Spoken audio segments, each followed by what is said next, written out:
Hi, boys and girls. So I'm actually a little bit frustrated here because I recorded myself solving these and then realized I recorded myself in WhatsApp and it deleted.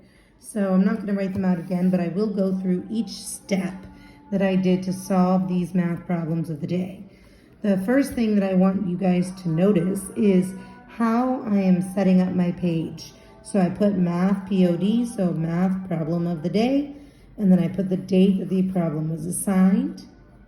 I write the question, and then I solve, and I show all of my work. I try to keep my numbers very organized by using the grid boxes to line up my place values. This will help me to reduce my number of mistakes possible just because my information is very organized. All right, so this question, the 6 was missing. And it asks you, what is the missing number? So when I am looking at a problem like this, I always refer back to the concept, the idea of addition being part, whole. Okay, so your addends are your two parts, and when you put them together, you come up with your whole. So you can use the opposite operation to find out what is one of the missing parts. Okay, so I'm going to take my whole 23,568 and I'm going to subtract the part that I do know to find this missing part. Okay, so I subtract 12,934. 8 minus 4 is 4. 6 minus 3 is 3.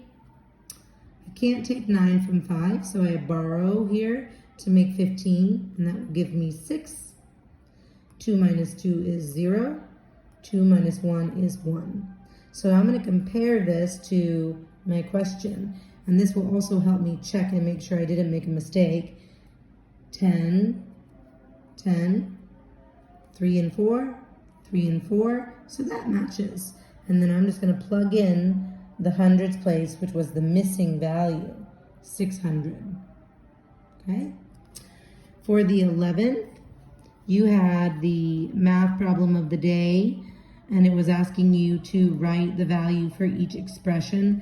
The first one was 700 divided by 10. Now, when we're dividing, we're going to be finding an answer that's less than the original because you're putting them into equal groups. Okay? 7 divided by 1 is 7. Because if I have 7 candies, for example, and I put them all into one group, then all 7 candies are together. So it stays the same. All right? And I'm going to look at, the pattern is, I'm going to look at the number of zeros in my divisor, and I'm going to take that same number of zeros from my dividend, or from my, my dividend. So I have 2 zeros here. I'm going to take 1 away. So my answer is 70. And I know that this is true because 70 times 10 is 700. 3,000 divided by 100. This one has 2 zeros. So I'm going to take it away from the original. And this becomes 30. Okay. 3 divided by 1 is 3. And then I'm keeping one of the zeros. And I know this is true because 30 times 100 is 3,000. Remember, I did give you guys the option, if you don't know how to do this division, to use a calculator, because my goal was to get you to see the pattern, that you're reducing or adding the same number of zeros depending on if you're multiplying or dividing. Okay, 23,800 divided by 10. I take away 1 zero. That leaves me with 2,380.